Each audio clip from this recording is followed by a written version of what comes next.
Keith,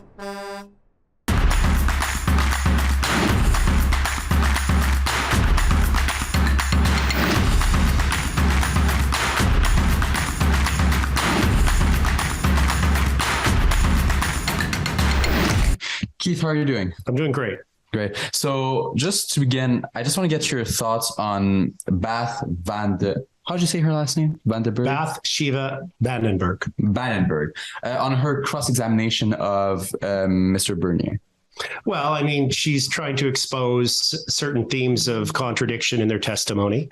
One of the things that's troubling is how each of the senior police officials are dodging the question about who made the decision to send hundreds of Canadians after they'd been detained for several hours out into rural locations and drop them off with dead batteries in their phones, without shelter or other means of communication or transportation.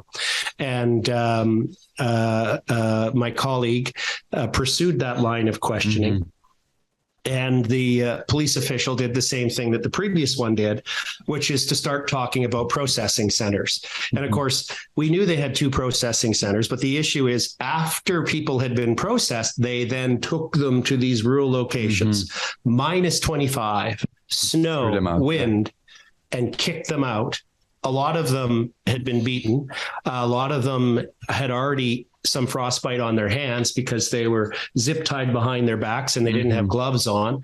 They didn't have access to a bathroom for several hours. So it's outrageous. This is Canada. Yeah, no, for sure. Well, I think a lot of people have some hard time believing what our country is like right now. Is what you're talking about the snatch and grab method? Because we did hear Bath talk about that, but is that what you're talking? Can you explain more what these snatch and grab is where they have the line come forward, and then when someone's close, they open the line, pull them through, and then close the line. So that's how they would start arresting people, as they do this snatch and grab. And I think you guys witnessed that firsthand. Yeah, did you see some of that, Alexa? A lot. It was actually what I saw during the 2 days, just grabbing the one that was closer from the police, that was more vulnerable, and they were grabbing and bring it like really far away. And sometimes they were beat or the face down to the snow. I saw as well, like, I don't know for any legal side, but most of the vehicle were injured too. Like they broke the window.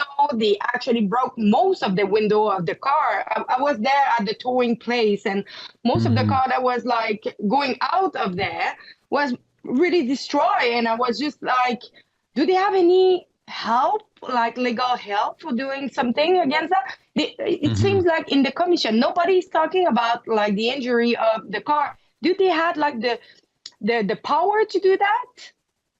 Yeah, well, I mean, you're a lawyer, so you can talk to. And I should explain something, because I get a lot of emails in the day. It's a disadvantage of people being able to find your email address, and maybe an advantage too.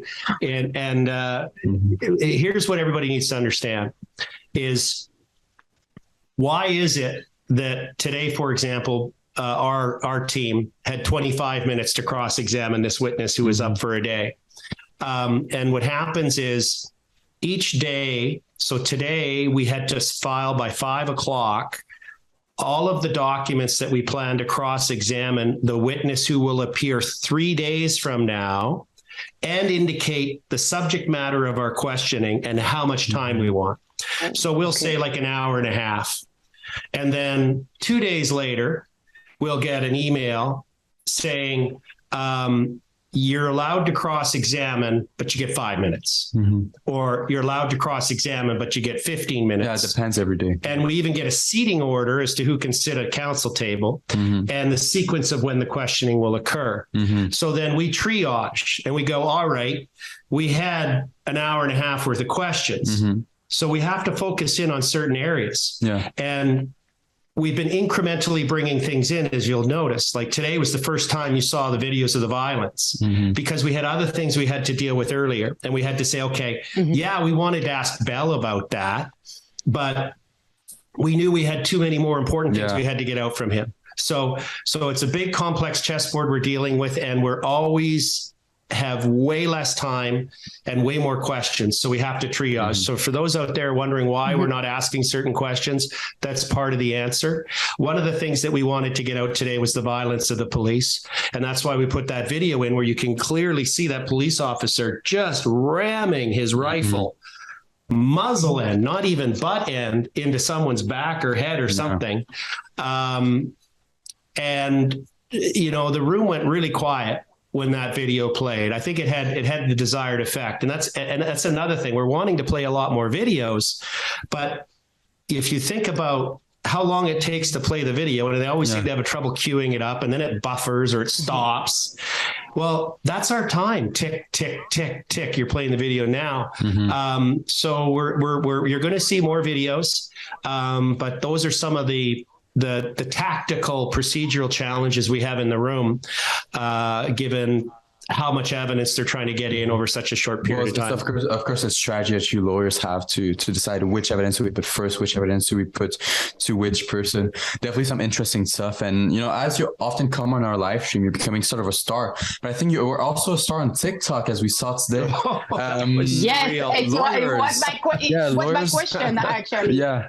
Well, my question is like, did you expect that they were using that video? Probably, I don't know if it was kind of against you, but it was like a kind of a narrative that was going in the other way that the police was telling the protester to do.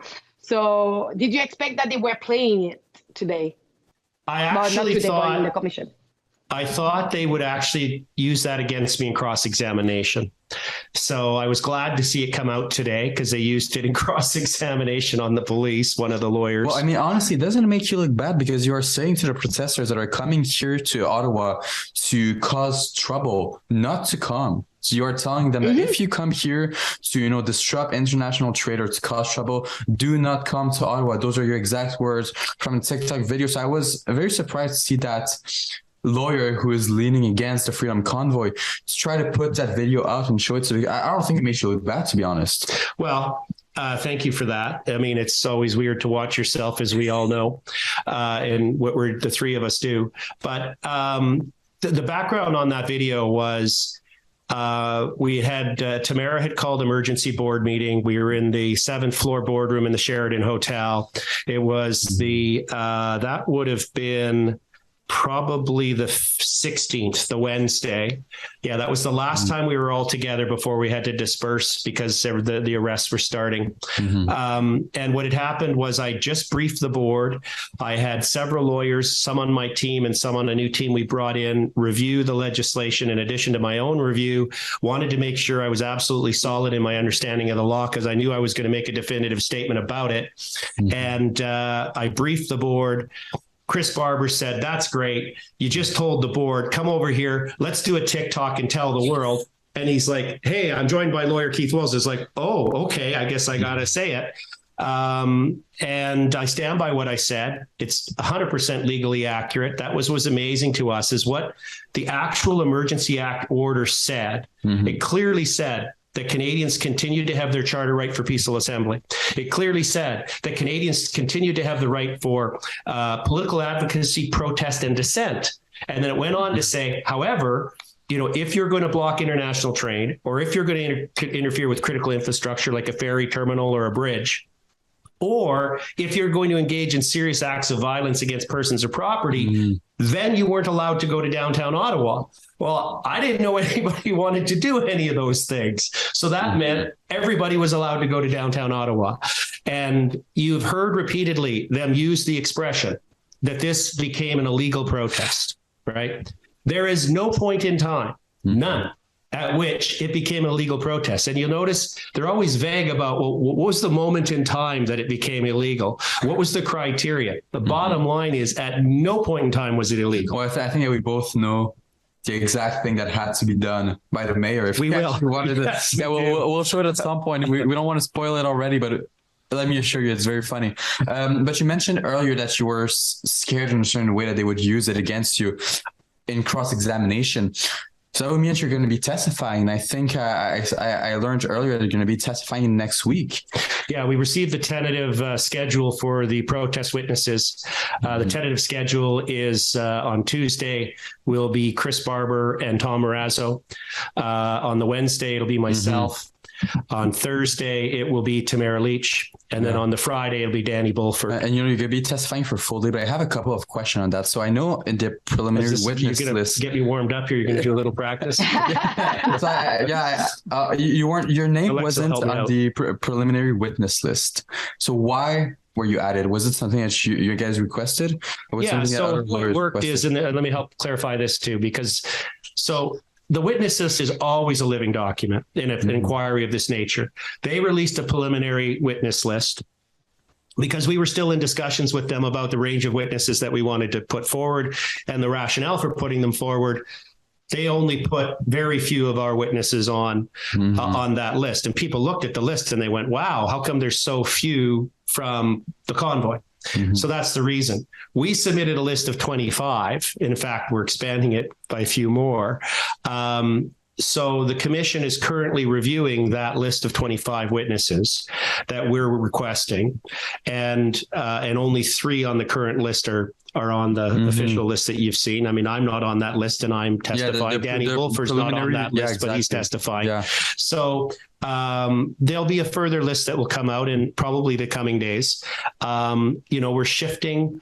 The resources of the commission have been really focused on the municipal officials and the municipal and provincial police. Now they're shifting their energies into the protesters. That'll be the next phase, and then the federal police, and then the great crescendo at the end will be in the last 2 weeks. The 1/5 of the federal cabinet is expected to testify, including Prime Minister Trudeau himself. So, but I mean, why Keith Wilson? I mean, you're just a TikTok star. Why you?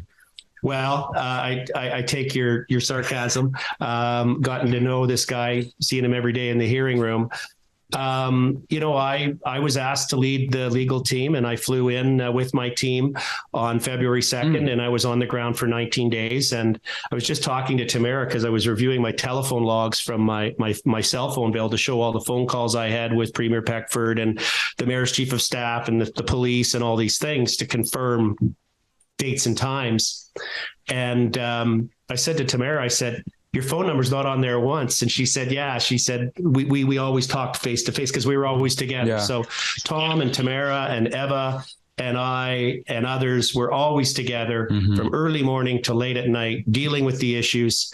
Eva and I were involved in all the negotiations with the police. We dealt with GoFundMe. We dealt with Give Send Go. We've dealt with the class action lawsuit. We dealt with the Horn injunction. We've dealt with the Mariva injunction. We dealt with the Bitcoin. So I think that's why they've asked me to testify. Oh, it'll be interesting to see you testifying. Yeah. And you were there when the meeting with the mayor was there, and they actually say today that you fell at I don't know, maybe you need to refresh me, but they say that Keith Williams did fell for the to seal the deal, I think, with the protester, with the mayor. I don't know if you recall that. They were talking about you.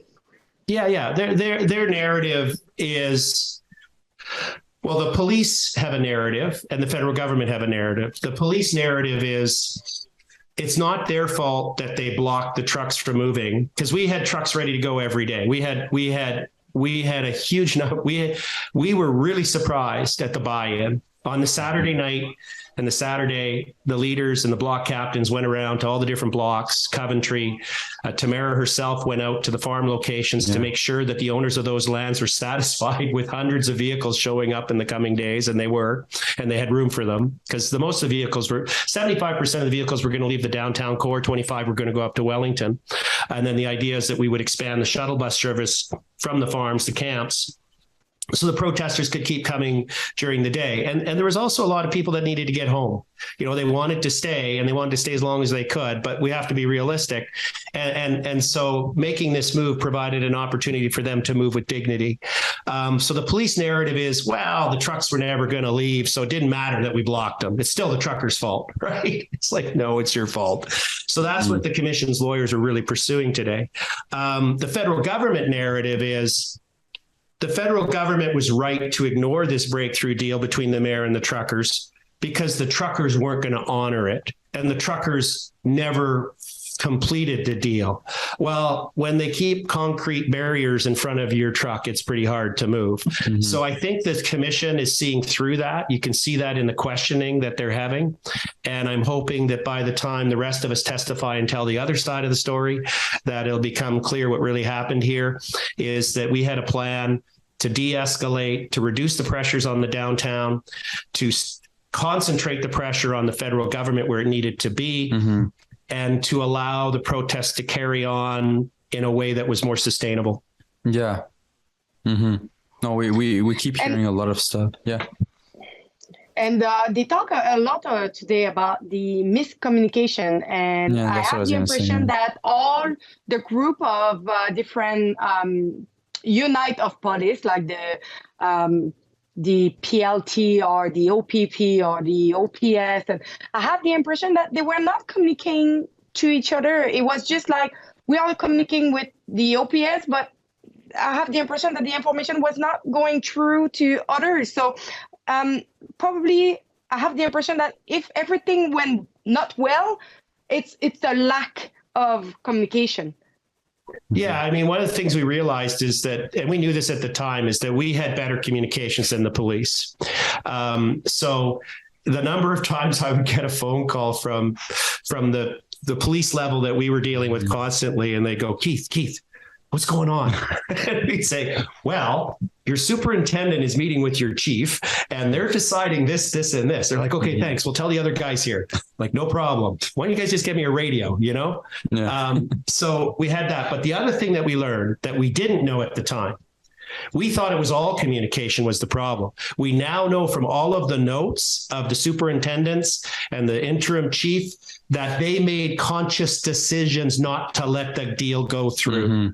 They made conscious decisions, like the first attempt for us to clear Sussex and Rideau, which occurred after the meeting we had with Steve Kay, the city manager, on the 8th, Eva, Chipiuk, myself, and Tom, is we now found out today from the police notes that the senior command had in the morning said there's no way we're going to let any trucks move from that intersection.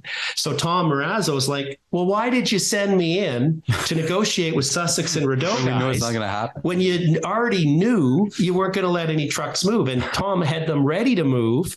He walked forward in a parlay because all the police were gathered, had a conversation with Sergeant Fong, and Fong said, I got to take a call. Because Tom said, we're ready to go, pull the barriers. So we're going to move up to Wellington. You're going to get your intersection cleared. And Fung said, deal's off. And we now have the notes from the senior command officials that made that decision and noting that they phoned Fong and said the deal's off, or there was never going to be a deal. So it's remarkable. This could have been handled in a way that this could have been handled in a Canadian way. By respect and dialogue and recognizing that there was a fundamental difference of view, and by de-escalating, as the commissioners asked many of the witnesses, was there ever a plan or an offer to allow a way for the protest to continue in a way that was peaceful and lawful? And we were actually on a track for that. And the other bombshell that came out yesterday, and you guys probably covered it, but I just got to highlight it. The mic drop moment with Miller. Oh yeah. And just to simplify that for everyone, because it was hard to pick up on exactly what happened. It was great. But it was the same steps that Eva and Tom and I were taking with the city and the mayor, and Dean French, former chief of staff to Premier Ford, who was acting as the intermediary, but with the mayor. That whole kind of framework that we had in place to de-escalate, reduce the footprint, focus the protest right on the federal government's doorstep. was something that the RCMP and the federal government and the public safety deputy minister had come up with as well. Mm-hmm. And they had laid it out in this document and this whole plan as to how it could work. And it was basically mimicking what we had done at the municipal level. They were going to do it, implement it at the federal level, and it would have worked. It was presented to the cabinet and they said, no, we're invoking the Emergencies Act. And that's when Miller said to the head OPP yesterday, sir, because he was involved in developing this plan of negotiation, sir, I'm telling you that this plan was presented to the IROC, or whatever their initials are, this Cabinet Emergency Committee, for this de-escalation. They rejected it, and they invoked the Emergencies Act. Let's take a look at exactly what Miller said right here.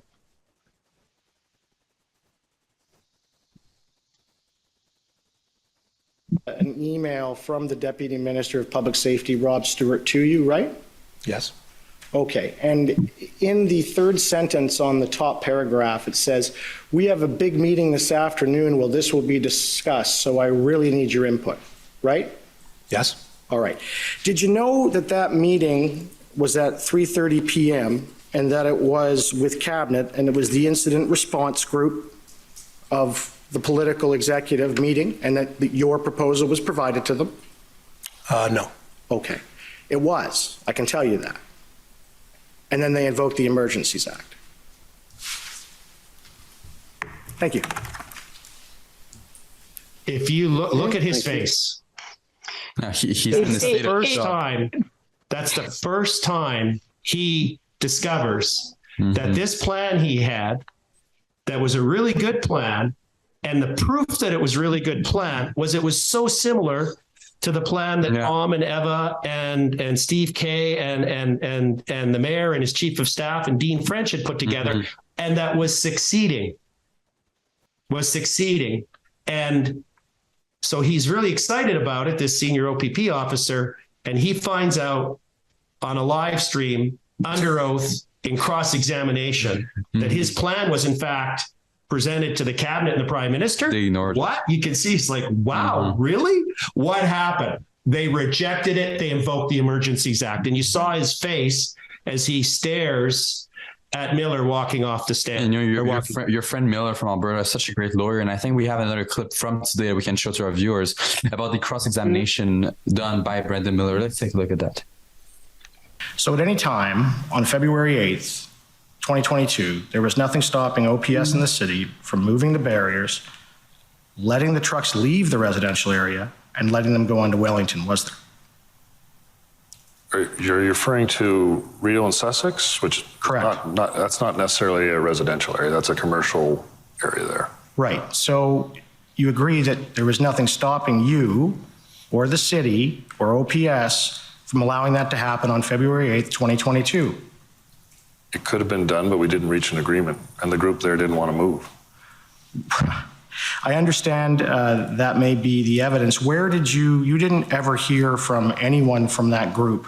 You didn't speak to them, and they didn't say to you that they didn't want to move, did they? I had dealings up at that street. I'd been up to Rideau and Sussex during the course of the events. Right, and did they just go and tell you, someone approached you, you're saying, and said, no, we're not moving? They made it clear on a number of occasions they weren't too happy.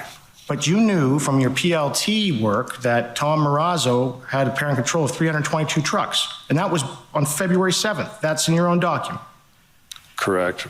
And so if you move the barriers and the deal went through as discussed on February 8th, right, it could have been done. I think there were some issues about whether they were leaving or moving. And I had spoke to Superintendent Patterson earlier, and we didn't have approval to do that. Approval? To move west.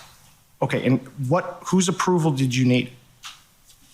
The event commander, Superintendent Patterson. Superintendent Patterson. So you're saying that Superintendent Patterson didn't permit the February 8th, 2022 deal? It's perfect. Interesting. Yeah. What do you make of that clip? Well, it just, again, it illustrates that we worked really hard to earn the trust of the bulk of the protesters. You know, there's always going to be lone wolves and guys who are going to say silly things. You get more than 10 people together, you're going to have that one person do that. But if the reality is, if the police would have cooperated and they wouldn't have stopped and kept double crossing, we would have had the entirety of the downtown cleared, but for Wellington. I estimate that about, so 25% of the vehicles would have went up onto Wellington. We had lots of room on Wellington. About 75% would have left. And I think about half of those would have went to the base camps, and some would have went home. And they maybe would have only went home for 5 or 6 days. And then they would have come back to the base camp, and we would have been running our shuttle buses, and we would have kept the pressure on the federal government. But, you think about what would have happened if you game that out. And we did. We knew that if we did the deal with the mayor, and the mayor effectively solved the problem, who looks incredibly weak? The prime minister. The mayor. Yeah, the mayor looks strong and the prime minister looks weak, right? So he wasn't going to have that. The truckers had already showed him for what he is. And that's why our plan and its success didn't dissuade them from bringing the Emergencies Act. And as we now know, the OPP plan and the federal government public safety plan to open up negotiations at the federal level that we were always open to was not going to be allowed. And instead, I said to each of the police liaison and senior government officials that phoned me on the Wednesday, this would be the 16th, and told me the deal's not going ahead anymore. The new police chief stopped it and the federal government stopped it. And I said, it's clear to me that the prime minister wants his Tiananmen Square moment. When you think back to Beijing, when the students revolted 20 some years ago and the communist regime sent in the goons to beat up and shoot citizens that were protesting for democracy. Well, he's got a deep admiration for the basic dictatorship in China. He's told us about his admiration, and then we have his other ties to Cuba, which might be family, we're not sure, but so he's got those affinities to these kind of authoritarian regimes, and it's his default, obviously. We got to make sure that we're careful about what we say, because Bill C-11 might be enacted into law. Let's throw to a quick ad. When we come back, we'll talk about Doug Ford for a quick moment, then we'll read some of your chats. Alberta Prosperity Project is dedicated to protecting Alberta's world-class energy sector and has invited Alex Epstein, American author of the best-selling new book, Fossil Future, to speak on the importance of fossil fuels and the vital role they play in our economy. Join us on Friday, October 28th at the Westin Calgary Airport for Beef and Beer with Alex Epstein. You will not want to miss this. Buy your tickets at www.albertaprosperityevents.com today. My mug? I know, it's pretty cool. So is this hoodie I got on, and you could have it on too if you check out our special website at rebelnewsstore.com. That's where you can see Freedom Focus hoodies that we have for you, beanies, cell phone cases, you name it, all while supporting our journalism, where we fight to bring you the other side of the story, as opposed to, being forced by the Trudeau government to fund leftist media out of your taxes. The truth is, without you and your generosity, there is no Rebel News. So again, if you like the reports that we bring you and that we also fight for freedoms in Canada, please consider doing some shopping, picking up some swag at rebelnewsstore.com. We appreciate your support. To Doug Ford, Media allowed me. I was surprised to watch the commission so far, and none of them mentioned the number of press conferences that the leader of the convoy did to try to pass the message and to communicate and to make their voice heard by the politician. And I was just really, I found that really incredible that they didn't bring that up at all.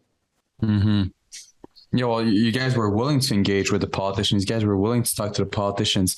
In regards to Doug Ford, now we learned recently that he was summoned to participate in the Public Order Emergency Act inquiry. Do you have any updates on that situation? Well, he has been summoned.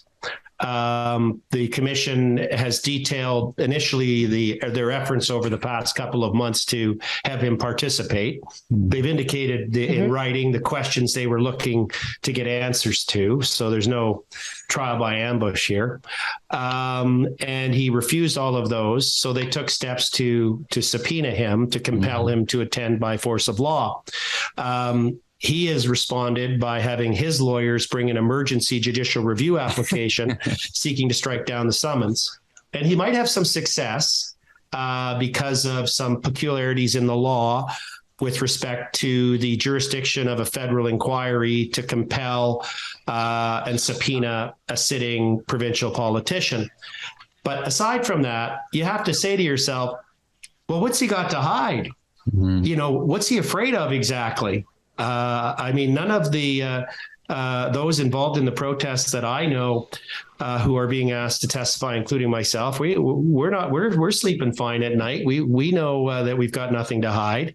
What is it that he knows that he doesn't want to come out? So very, very perplexing, concerning, and it will be even more concerning if he's successful in preventing the subpoena from being effective and able to escape being examined and cross-examined under oath in this inquiry. Yeah, well, in terms of transparency, you know, we know Doug Ford's not the most transparent premier at all. He blocks our Rebel News reporter David Menzies from all of his events, even though he used to come on our Rebel Live events. I don't know if you're able to touch on it, but what do you expect? What do you expect to press Doug Ford on? What do you want to see the lawyers press him on when he comes on the stand? Well, I think some of the things that he would be pressed on would be questions relating to the powers that he had at his disposal under the Provincial Emergencies Act, right, and the sufficiency of those. Another would be why he sort of hid from this issue. He didn't, you've pointed out how many press conferences Tamara Lich and media statements she did. And the premier was, missing in action. So I think those are a couple of things that could be pursued if he is eventually required to testify. Yeah, no, it'll definitely be interesting to see. I really do hope that Doug Ford actually comes on the stand and testified. All right, we're already past our time. Do we have any chats, Olivia, that we can read on the screen? All right, so the first one.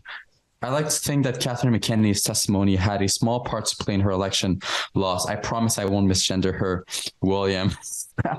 Be careful. You might be banned from the internet with Bill C-11. Do you know who Catherine McKenney is? Oh, yeah. Oh, that's right. Well, you were in the room. Yeah, you've heard a little bit. Yeah, honestly, my plans on moving to Alberta, to the great province of Alberta, have been delayed now that Mark Sutcliffe is elected. I can assure you that if Catherine McKenney had been elected mayor of Ottawa, I would have most probably moved to Alberta in the next few months, next few years. But it's great to see someone other than this woman, this individual be elected as mayor of the city. Yeah. Well, I wouldn't be surprised if her testimony and the publicity around it and her hot mic moment, she was running on a campaign of transparency and she gets caught in a public inquiry that's live streamed coaching a witness. Yeah. I mean, wow, that's the antithesis of transparency. Yeah. That's called manipulation. So, and the internet, she had to issue a statement about it. She felt she did. She did a video about it. Yeah. She tried to walk it back. She issued some threats. So, it underscores the importance of this media. This is the way we reach people now. We know we can't rely on the captured legacy media that is always seeking to please its paymaster, the Trudeau government. Yeah. And we need to rely on these forms of communication to get truth and examine issues in a full way. And you said transparency. That's the same woman that when I asked her to state her position on the value of freedom of speech in Canada, wouldn't give me an answer. She wouldn't give me an answer on what her position is on freedom of speech, which is one of the basic rights that we have as Canadians. So no, I'm truly glad that she wasn't elected. We went to the bar after the election night, us and everyone. Do we have another chat that we can read? Oh, perfect. Well, I have really a challenging question for you, Keith. What will be the consequences if they find out the Emergencies Act was not necessary? What will happen? So I get that question a lot. And I need to say two things about it. First of all, if anybody's been involved in a lawsuit or any kind of legal process, it's not often the decision at the end that crushes you. It's the process. It's the process that you go through. So what we're witnessing right now, I warned everybody, all of the clients and the leaders of the freedom movement, that we're going to have a really tough 2 months, that we're just going to get beat up every day. It's going to look like the world's against us. We're going to be smeared and lied about. I never, ever thought it was going to go as well as it's going. Exactly. That's what I was going to say. Yeah, really didn't. The number of times we've all looked at one another and said, well, I guess we're off to the airport. Time to go home, after one of their witnesses reveals something. And of course, we're not going anywhere. We're going to see this through to its conclusion. But part of what's happening right now is even some of the left-wing press is coming out against the government. And it's a drip of the truth. And so one of the consequences, the consequence of the process. Another is, it is true that when Justice Rouleau issues his report in February, that if he concludes that the invocation was not justified, it doesn't mean that Justin Trudeau pays a fine. It doesn't mean that he goes to jail. The expectation of the legislation is there'll be a political consequence. Yeah. In any other situation, one would expect the leader of the party that invoked it and its cabinet to resign, to do the honorable thing. Now, that requires people of integrity. And I don't need to finish the sentence there because you can fill it out yourself.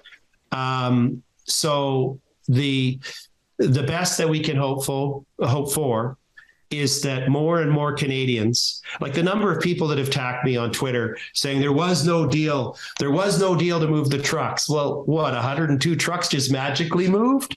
All these notes in the superintendent's things about truck movements, they're lying? So even the naysayers are having to admit the truth about what really happened during the protests. And it's so counter to the legacy captured media's narrative and the propaganda that they were pushing. Solzhenitsyn, who helped bring down the Soviet Union, did it by always staying honest to the truth. That expression about, as time went on, I can't do the whole thing, but it's we knew they were lying. They knew they were lying. We knew that they knew that we knew they, et cetera. She's going through all these permutations. And I think we're going down that road right now where more and more people are realizing the government was lying. Yeah.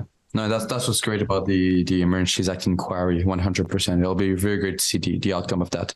Well, thank you to everyone for joining us. I know we're already 10 minutes past the time that we're supposed to end. Thank you, Alexa, for working so hard and being on the live stream tonight. Thank you for joining us once again. Thank you. And being able to wear a tie properly with a proper dress. Thanks again to everyone for joining us, and I'll see you tomorrow.